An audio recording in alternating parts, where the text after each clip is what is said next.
Hello guys, நீங்கள் பார்த்து கொண்டு இருப்பது ஆர்ஜி கிங் 1990. இந்த வீடியோவில் என்ன பார்க்க போகிறோன்னா, சோலோ ஈஸியாக எப்படி ரேங்க் புஷ் பண்ணுறதுன்னு தான் பார்க்க போகிறோம்.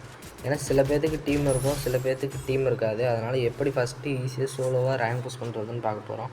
இதுக்கு முன்னாடி இன்னொரு வீடியோ பார்த்துருப்போம், அது பார்க்காதீங்க. அதை போய் பார்த்துட்டு ஒரு லைக் ஒரு சப்ஸ்கிரைப் பண்ணிடுங்க. ஏன்னா அப்போ தான் அடுத்தடுத்த வீடியோ நான் இதேமாரி சோலோ ரேங்க் புஷிங் டிப்ஸ் தான் போடுவேன். அதனால் நீங்கள் ஃபாலோ பண்ணி வச்சுக்கிட்டிங்கன்னா உங்களுக்கு யூஸாகவும் இருக்கும். எப்படி ஈஸி ரேங்க் புஷ் பண்ணுறதுன்றது தான் நம்ம இதில் பார்க்க போகிறோம். இதில் ஃபஸ்ட்டு நீங்கள் எனிமியை பார்க்கும்போது அந்த பதட்டம் இருக்கக்கூடாது. உங்களுக்கு எந்தளவுக்கு கான்ஃபிடென்ட் இருக்கோ அந்தளவுக்கு உங்களால் மூவ்மெண்ட் ஸ்பீடு கொடுத்து அடிக்க முடியும். இப்போ பார்த்துருப்பீங்க அந்த இடத்துல எவ்வளோண்டு எக்ஸ்பீரியன்ஸ்டு அந்த ஒரு பதட்டமே இல்லாமல் அவனை வந்து கொஞ்சம் வெளியே வந்து அடிச்சிருப்பேன். அதேமாரியே இப்போ ஏன் ப்ரோ செத்துட்டிங்கன்னா, நான் அதே கான்ஃபிடென்ட்டில் தான் நான் எகிரியும் போய் அடிக்கிறதுக்கு போனேன். ஆனால் ஊக்காங்க போட்டிருந்ததுனால அவன் என்னை அடிச்சிட்டான். இந்த இடத்துல பாருங்கள், கீழே இறங்கிட்டு நான் எந்த அளவுக்கு இந்த இடத்துல கான்ஃபிடென்ட்டாக அவனை ஒருத்தனை 2 பேர் இருந்திருப்பானுங்க, அதில் கான்ஃபிடென்ட்டாக அடிச்சிருப்பேன். எவ்வளோ கம்மியான ஒரு ஹெல்த்தில் அடிக்கிறேன்ட்டு நீங்கள் கேட்கலாம். இந்த பெரிய பெரிய யூடியூபர்ஸ் எல்லாம் 1v4 போடுவாங்க. ஏன்னா ரேங்க் புஷ் பண்ணுறது சோலோ வர்சஸ் ஸ்குவாடில் தான் ரேங்க் புஷ் பண்ணுவாங்க. அவங்களுக்கு வந்து அந்த கான்ஃபிடென்ட் இருக்குது, நம்மளால் அடிக்க முடியும், கரெக்டாக இந்த இடத்துல இப்படி பண்ணணும் அப்படின்ட்டு. நம்மளுக்கு பாருங்கள், இந்த இடத்துல நானே பதட்டமாயிட்டேன். அப்புறம் உள்ளே போய் உட்காந்துட்டு ரிலாக்ஸ் ஆகிட்டு, சரி அவன் வந்தால் நம்ம அடிச்சுக்கலாம் அப்படின்ட்டு தான் இருந்தேன். இந்த இடத்துல நான் ஒரு கெஸ்ஸிங்கில் தான் இருந்தேன். இந்த பக்கம் வந்தால் ஹெல்த்தில் டேமேஜ் கொடுத்துருவான்னு நினச்சேன். கரெக்டாக இந்தான ஒரு தரப்பான், அவன் நான் பார்க்கல. ஆனால் எனத்த வந்தால் டேமேஜ் கொடுப்பான்னு நினச்சிட்டு இருந்தேன். கரெக்டாக டேமேஜ் வரும். இப்போ அவனுக்கு பாருங்கள் எவ்வளோண்டு ஹெல்த்து, எப்படி ஒரு பியூர் ரெட் உழுதுன்னு மட்டும் பாருங்கள். அவனுக்கு கரெக்டாக ஓடிடுவான். நான் அந்த பதட்டமே இல்லாமல் லைட்டாக ட்ராக் பண்ணி அவனை உட்கார வச்சுருவேன்.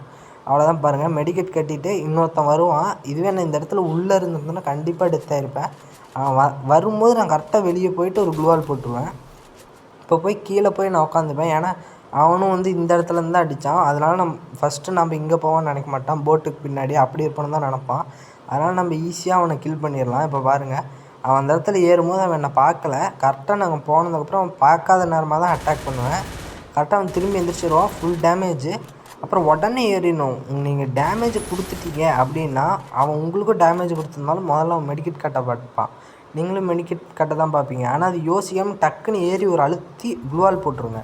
இல்லை அவன் அதுக்குள்ளே அவனும் அதேமாரி எகிரிட்டானா டக்குன்னு நீங்கள் எகிரி அழுத்திடுங்க. அந்த மாதிரி நீங்கள் இந்த அப்டேட்டில் வந்து ரசிங்கன்னு அப்புறம் வேறு என்ன கொடுத்தாங்க, சிடோரி அதெல்லாம் கொடுத்துருக்காங்க. அதை நீங்கள் யூஸ் பண்ணி அடிக்கும்போது உங்களுக்கு அந்த எனிமி வந்து கீழே விழுவான். அந்த டைமில் வந்து அடிச்சிடலாம். இதுவே நீங்கள் சிடோரி எல்லாம் யூஸ் பண்ணும்போது எனிமியால் க்ளூவாலும் போட முடியாது, மேப்லேயும் பார்க்க முடியாது. ரசிங்கன் வந்து சும்மா கொஞ்சம் நேரம் அப்படியே ஸ்லோவாகிடுவான், ஃப்ரீஸ் ஆன மாதிரி கொஞ்சம் மூமெண்ட் ஸ்பீடு கம்மியாக இருக்கும். இந்த இடத்துல பாருங்கள், கரெக்டாக நான் அதே மாதிரியே போட்டு இவனை கில் பண்ணியிருப்பேன். இந்த மாதிரி நீங்கள் கரெக்டாக அந்த சரியான க்ளூவால் போட்டிருக்கும்போது நீங்கள் யூஸ் பண்ணுங்கள். இதேமாரி தான் லாஸ்ட்டு கடைசி எண்டில் பாருங்கள், இதேமாரியே தான் இன்னொருத்தனையும் அடிச்சிருப்பேன்.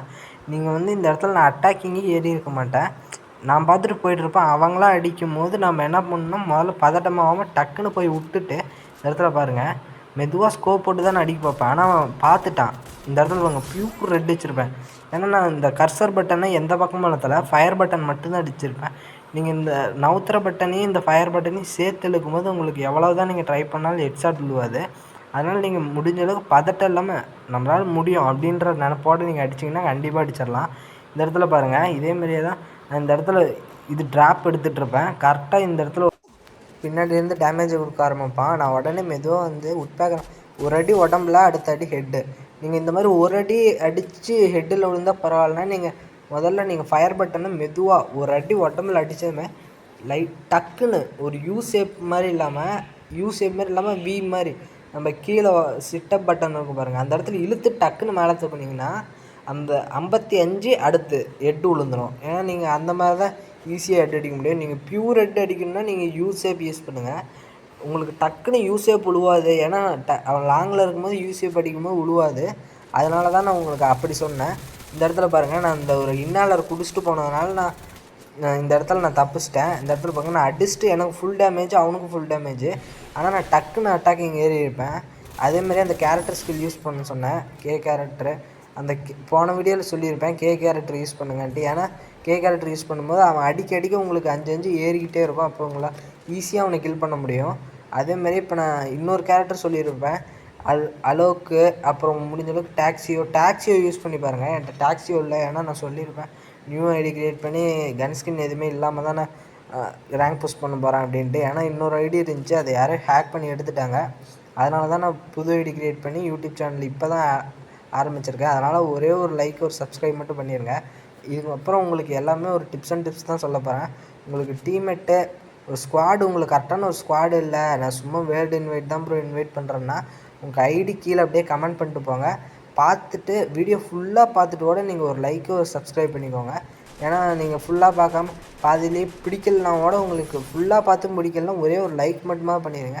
ஏன்னா நான் இவ்வளோ நேரம் வீடியோ எடுத்து போட்டிருக்கேன், அதனால் ஒரே ஒரு லைக் மட்டும் பண்ணிவிட்டு பாருங்கள். மறந்துடாதீங்க லைக் பண்ண. அதேமாரி இந்த இடத்துல பாருங்கள், நான் எந்த அளவுக்கு பொறுமையாக நீங்கள் இருக்கீங்களோ அந்தளவுக்கு ஈஸியாக உங்களால் போய் அடிக்க முடியும். நீங்கள் பார்த்துருப்பீங்க அப்போ எவ்வளோ சீக்கிரமாக கீழே ஓடிட்டு இருந்தேன், அங்கே இங்கேன்னு ஓடிட்டு இருந்தேன். ஆனால் ஒரு 8 அலைக்கு மேலே அமைதியாக இருக்கணும். ஏன்னா எல்லாருமே பதுங்கி தான் இருப்பானுங்க, எவனும் இப்போ ஏற மாட்டானுங்க. எல்லாம் பாருங்கள், எவனுமே வெளியே சுற்ற மாட்டானுங்க, எல்லாம் ஒரு இடத்துல கேம்ப் அடிச்சுட்டு இருப்பானுங்க. அதனால தான் நாம் இந்த வீட்டில் மேலே ஏறி கேம்ப் அடிக்க ஆரம்பிச்சிட்டேன். இந்த தேர்டு ஜோன் வரைக்கும் நீங்கள் பாருங்கள், தேர்டு ஜோன் ஸ்டார்ட் ஆகுதுன்னா உங்களுக்குன்னு ஒரு இடத்த கரெக்டாக இந்த இடத்துல வீட்டில் உட்காந்துக்கலாம் அப்படின்ட்டு கேம்ப் அடிக்க ஆரம்பிச்சிருங்க. அது சென்டர் ஜோன் பார்த்து நீங்கள் கேம்ப் அடிக்க ஆரம்பிச்சிங்கன்னா அது இன்னும் ஈஸியாக இருக்கும் நீங்கள் போய் அடிக்க. இந்த இடத்துல பாருங்கள், லேண்ட்மைனை வச்சுருப்பேன், எவனும் வந்திருக்க மாட்டான்.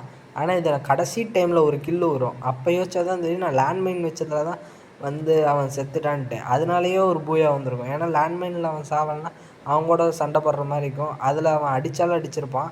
அதனால் லேண்ட்மைன் வச்சதுனால அந்த இடத்துல ஒருத்தர் செத்துருப்பான். முன்னாடியே சொல்லிட்டேன், நீங்கள் அப்படியே வீடியோ பாருங்கள். இதுக்கு முன்னாடி நான் 2 வீடியோ போட்டிருக்கேன், அந்த வீடியோ பார்க்கலைன்னா போய் பார்த்துட்டு வந்துடுங்க. ஏன்னா அந்த வீடியோலேயே எப்படி ஈஸியாக சோலோ ரேங்க் புஷ் பண்ணுறதுன்னு தான் பார்த்துருப்போம். அடுத்து முக்கியமாக நீங்கள் வச்சுருக்கிற பேசிவ் கில்லு ஸ்கில்ஸில் வந்து நீங்கள் கேரக்டர் வைங்க, அப்புறம் கெல்லி மேக்ஸிம் வைங்க. ஏன்னா இது 2 முக்கியம். ஏன்னா ஸ்பீடு இன்க்ரீஸ் பண்ணும் நீங்கள் ரன் பண்ணும்போது. அதேமாரியே உங்களுக்கு மேக்ஸிம் வந்து சீக்கிரம் மெடிக்கெட் கட்டிடுவான்.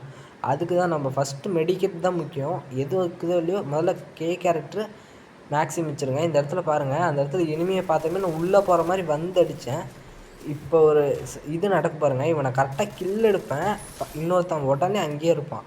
அதேமாரியே சிடோரி உடனே யூஸ் பண்ணுவோம் பாருங்கள். இந்த இடத்துல வரும்போது கரெக்டாக சிடோரி இல்லை ரசிகன் போட்டு உடனே ஒரு ட்ராகு ஒரு க்ளூவாலு அந்த இடத்துல மேலே நான் என்ன கில் வந்துருச்சுன்னு பார்த்தா மேலே ஒருத்தன் செத்துருப்பான். இந்த இடத்துல ஒரு கில். அவ்வளோதான் ப்ரோ, இந்த வீடியோ இதோட முடியுது. ஒரே ஒரு லைக்கு ஒரே ஒரு சப்ஸ்கிரைப் மட்டும் பண்ணிடுங்க. பாய்.